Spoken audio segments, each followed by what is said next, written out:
Itu saya nggak tahu gitu. Karena ketika saya percaya bahwa Tuhan Yesus itu ada, saya udah dijamin masuk surga. Jadi saya nggak tahu apa itu dosa. Rasa penasaran terhadap Islam. Karena saking sering melihatnya di sekolah itu kan teman-teman suka sholatnya 5 waktu, terus harus wudu dulu. Itu saya bertanya-tanya kenapa gitu kan. Dan penampilannya tuh sangat sederhana. Sedangkan Assalamualaikum semuanya. Kembali lagi di Arsyad Channel, channel reaction video yang menyajikan konten Islami. Oke, sebelum ke video jangan lupa tekan like, komen, subscribe.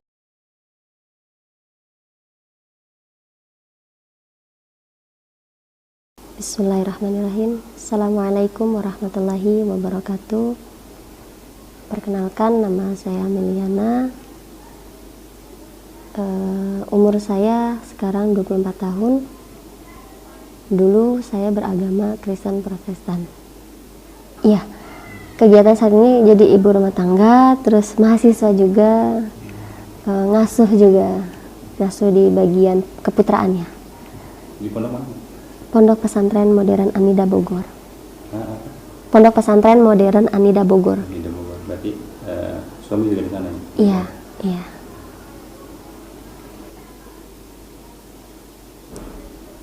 Sudah berapa lama Mbak jadi mualaf? Jadi mualaf itu saya sudah hampir 7 tahun ya, di tahun 2023 nanti. Tepatnya pada tahun 2016, hari ketiga bulan suci Ramadan. Terus ketika menjadi seorang mualaf itu kan pasti ada pertimbangan dan keputusan tertentu ya. Iya. Nah, dorongan apa sih yang sehingga Mbak Meli itu jadi seorang muslimah? Mungkin lebih ke puasa ya. Dulu itu hari ketiga bulan suci Ramadan saya terbangun karena ada yang membangunkan ya. Kalau bulan Ramadan itu kayak sahur. Saya terbangun terus tiba-tiba pengen puasa. Lalu paginya saya ke sekolah, nanya sama teman karena saya itu sekolahnya di sekolah yang semua agama itu ada. Jadi enggak hanya agama Kristen aja. Saya bertanya, kayaknya pengen puasa deh, gimana gitu kan. Ya nggak apa-apa kata teman, cuman sayang nggak dapat pahalanya. Lah emang kenapa gitu kan? Kan bukan orang Islam gitu. Jadi pulang sekolah itu saya langsung ke rumah Ustadz karena kebetulan jarak dari rumah ke masjid itu nggak terlalu jauh. Akhirnya saya ke rumah Pak Ustadz dan bilang saya mau masuk Islam. Ketemu sama istrinya karena istrinya ini guru saya di sekolah. Permisi Bu, gitu kan. Meli mau masuk Islam. Oh iya, sebentar ya, dipanggil dulu Pak Ustadznya, gitu. Akhirnya ketemu, ditanya-tanya apakah ada paksaan atau enggak. Karena di daerah saya itu rata-rata yang ingin masuk Islam itu yang mau menikah. Gitu. Makanya saya ditanya apakah ada unsur paksaan atau apa. Saya bilang nggak ada. Akhirnya saya syahadat di situ. Setelah syahadat dijelasin rukun-rukun Islam, ilmu-ilmu yang dasarnya, terus dibilang nanti habis maghrib datang ke masjid ya, kita sholat tarawih sekalian syahadat ulang karena ahsannya disaksikan oleh banyak orang. Ada teman diskusi nggak waktu di sekolah atau sebelum masuk Islam itu? Teman diskusi ada, guru juga sih, lebih ke guru. Apa yang didiskusikan waktu itu? Didiskusikan itu kayak kan kalau saya itu orangnya penasaran ya, pengen tahu kenapa kok Islam itu sholatnya sampai 5 kali. Terus juga saya pernah bertanya kepada guru agama, kenapa daging babi itu diharamkan tetapi Allah menciptakan gitu. Saya bertanya gitu, kemudian dijawab oleh guru agama. Dijawabnya karena itu bagian daripada untuk menguji orang-orang Islam. Seperti itu. Karena yang saya rasakan ketika saya beragama Kristen itu setiap pelajaran agama itu selalu membahas non-muslim. Padahal ketika kami ketika saya dulu ke gereja itu kita sama sekali tidak membahas agama yang lain. Kita fokus kepada kitab ya, kepada Bible pembahasannya. Tapi kok kenapa orang Islam selalu membahas non muslim? Di situ saya penasaran ada apa gitu. Akhirnya saya bertanya sama guru, dan ada salah satu guru yang malah semoga Meli nanti bisa masuk Islam, semoga kita bisa sholat bareng-bareng gitu.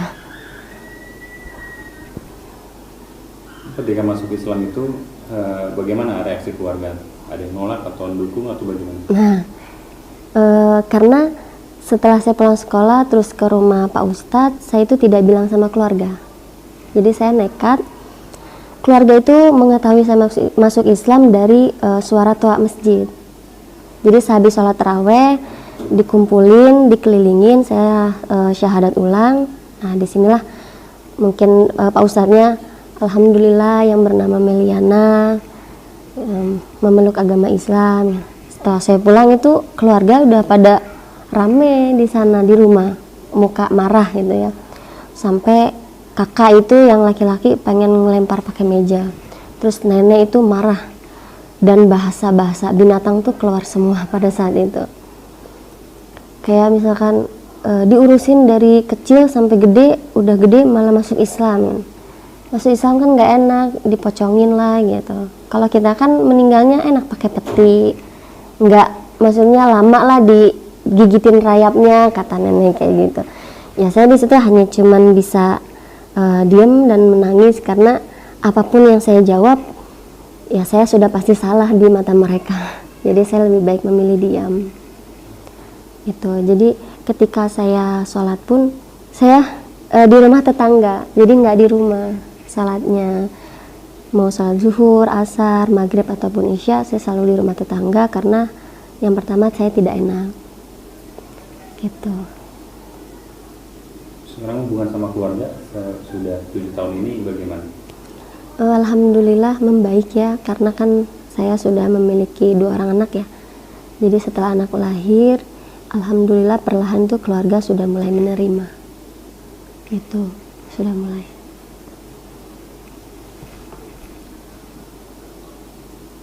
Berapa lama proses meyakin masuk Islam itu? Bergumulnya itu berapa lama? Sekitar dari kelas 3 SMP ya, saya itu ada rasa penasaran terhadap Islam.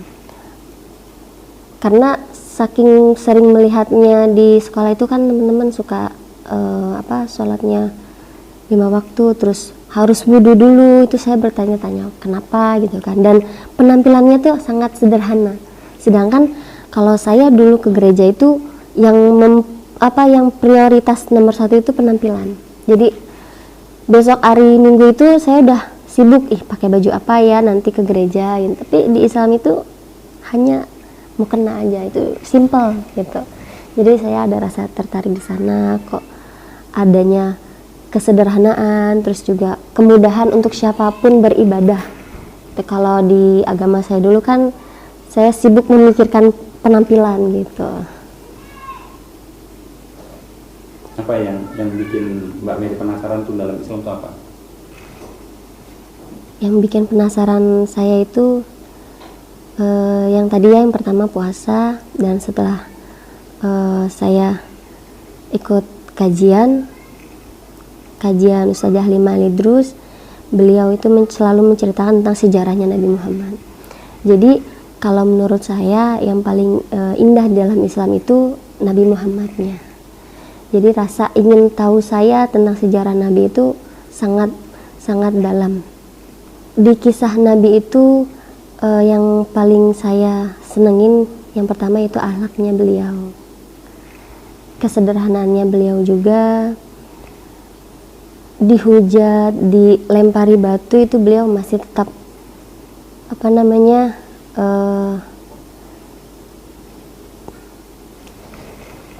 tidak melawan gitu ya. Bahkan ketika peperangan pun, ketika beliau berdarah itu beliau malah sibuk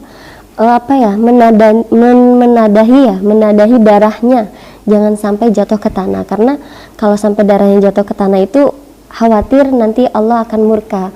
sehingga akan menghabiskan orang-orang yang berperang melawan Rasul. Selama mualaf itu kebetulan saya bergabung di Pondok Mu'alafah Irena Center.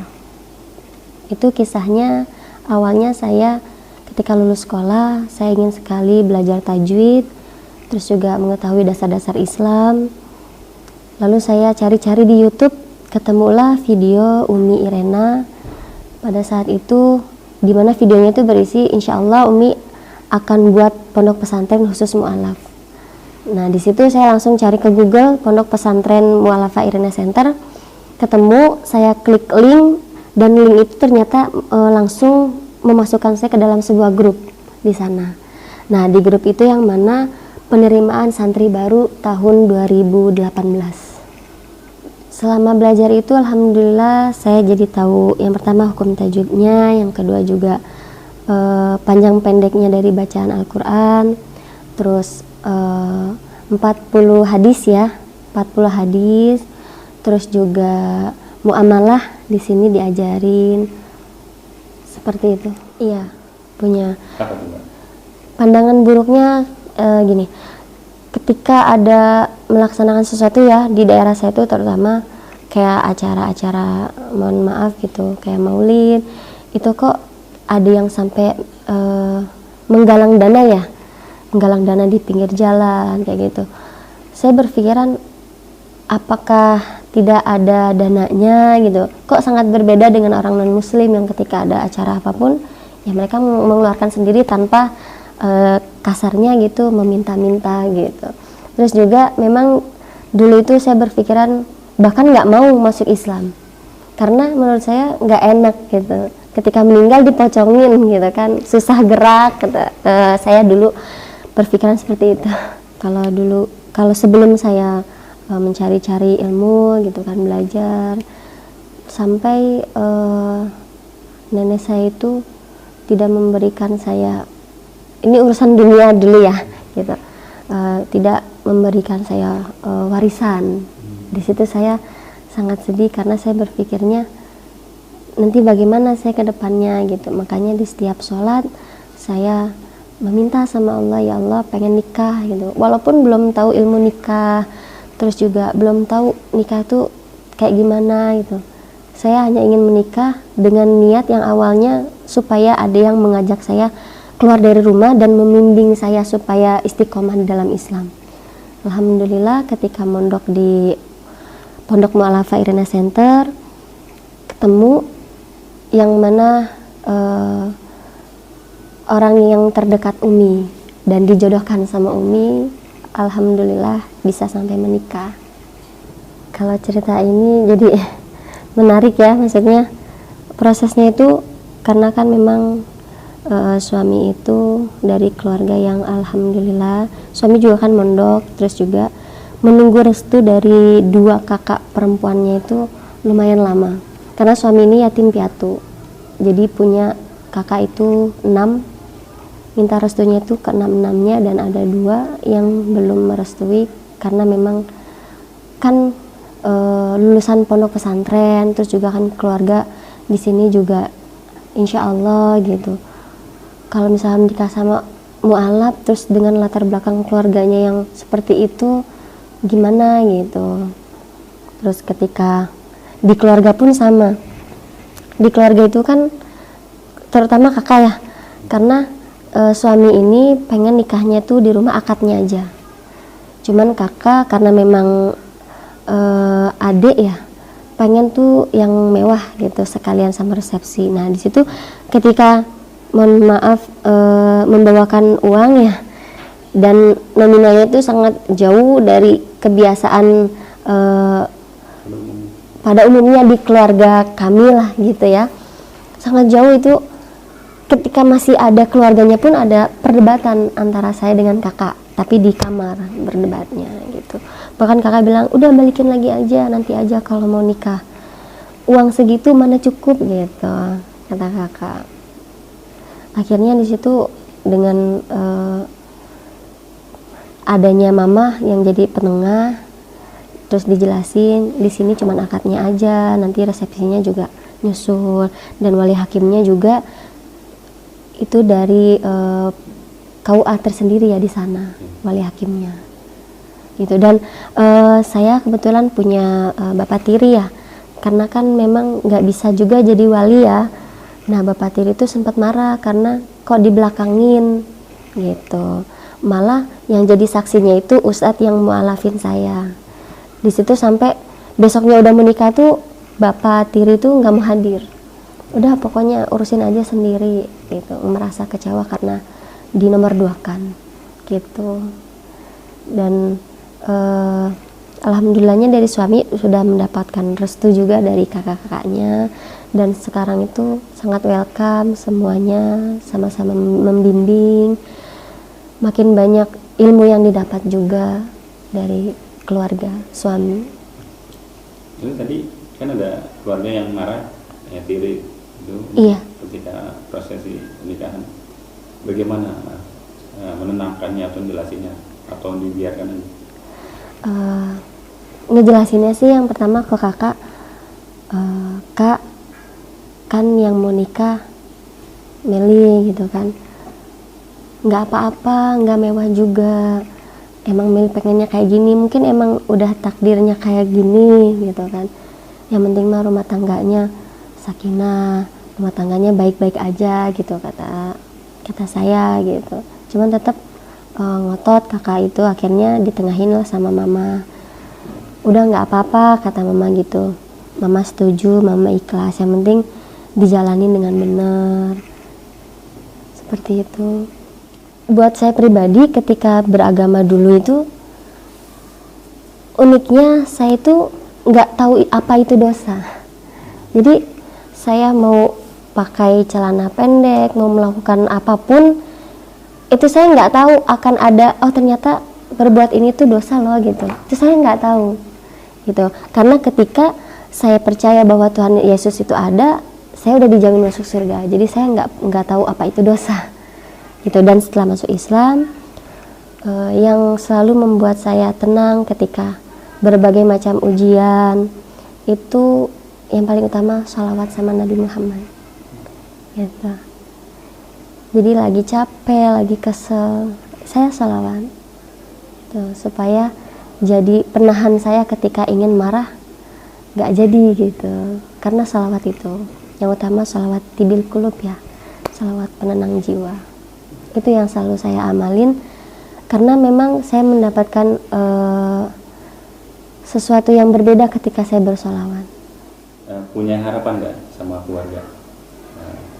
Pengen didoain atau? Iya, punya harapan. Bahkan ketika saya menikah itu kan saya tidak tahu ya bahwa saya akan tinggal di sebuah pondok pesantren, dan saya pun ketika tinggal di sana sangat jauh berbeda kehidupannya dengan saya memondok di sini. Jadi di sana itu memang yang mana makan itu satu nampan berempat, berlima dengan satu menu aja gitu kan. Saya berpikir kok berbeda sama saya mondok yang dulu gitu kan. Punya harapan, yang pasti punya, saya cuman ingin selalu berdoa sama Allah, ya Allah berikan saya keturunan, terus jadikan anak saya anak yang soleha, jadikan penghafal Al-Quran, agar kelak bisa menjadi asbab keluarga saya memeluk agama Islam dengan melihat cucunya, dengan melihat akhlak cucunya, seperti itu.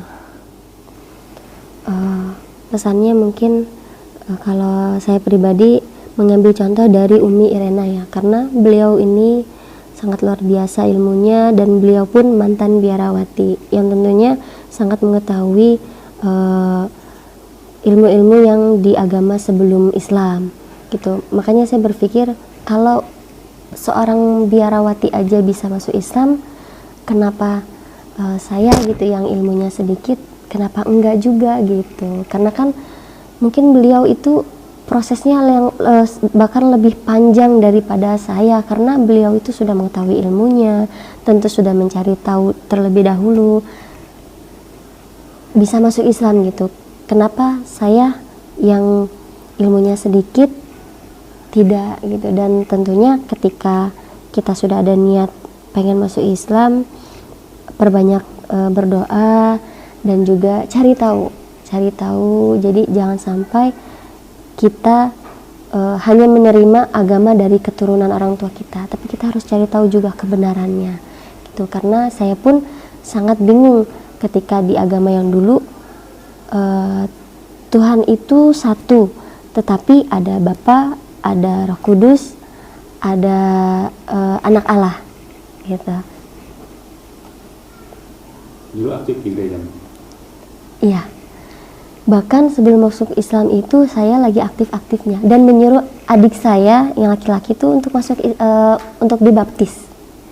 Dulu itu saya pun kaget dan mama juga kaget, kok bukannya nyuruh adik dibaptis sendirinya malah masuk Islam gitu. Dan adik itu sampai mohon maaf sampai kesurupan, almarhum dari bapak gitu kan. Di situ kesurupannya, kenapa masuk Islam gitu, kenapa nggak dengerin omongan bapak dulu gitu kan. Terus mama juga sampai dimarahin gitu, kenapa nggak bisa jaga anak-anak, kan dulu terakhir pesan itu jagain anak-anak, pokoknya harus di Kristen, nggak boleh di agama yang lain gitu. Bahkan kan nenek itu Buddha ya, jadi mama itu masuk Kristen ketika menikah sama almarhum bapak. Dan saya itu karena masih kecil suka ikut ke wihara dulu sama nenek. Itu bapak marah banget, akhirnya disamperin, dimarahin, karena kebetulan bapak juga aktif di gereja sebagai pemain gitar ya di gereja itu. Dan saya pun di gereja sama ikut sebagai nyanyi yang di belakangnya, iya singernya gitu, sebagai kakak-kakak sekolah minggunya gitu. Sebenarnya kalau buat keluarga itu saya kalau bagian ini saya sedih ya. Karena kan kabarnya ketika meninggal nanti ya, kalau kita berbeda agama itu jangankan udah meninggal, masih hidup pun kita doa untuk orang tua itu kabarnya nggak sampai karena mungkin berbeda gitu ya. Dan saya pun bingung gitu ketika nanti ataupun saya meninggal atau orang tua, sebagai tanda bakti saya terhadap orang tua itu apa selain doa, selain mungkin sedekah yang diniatkan untuk orang tua gitu. Saya bingung gitu. Makanya mungkin kalau misalkan mama melihat ya Meli nggak bisa memaksakan, Meli hanya bisa menunjukkan akhlak Meli setelah masuk agama Islam. Mungkin mama sudah melihat banyak perubahannya.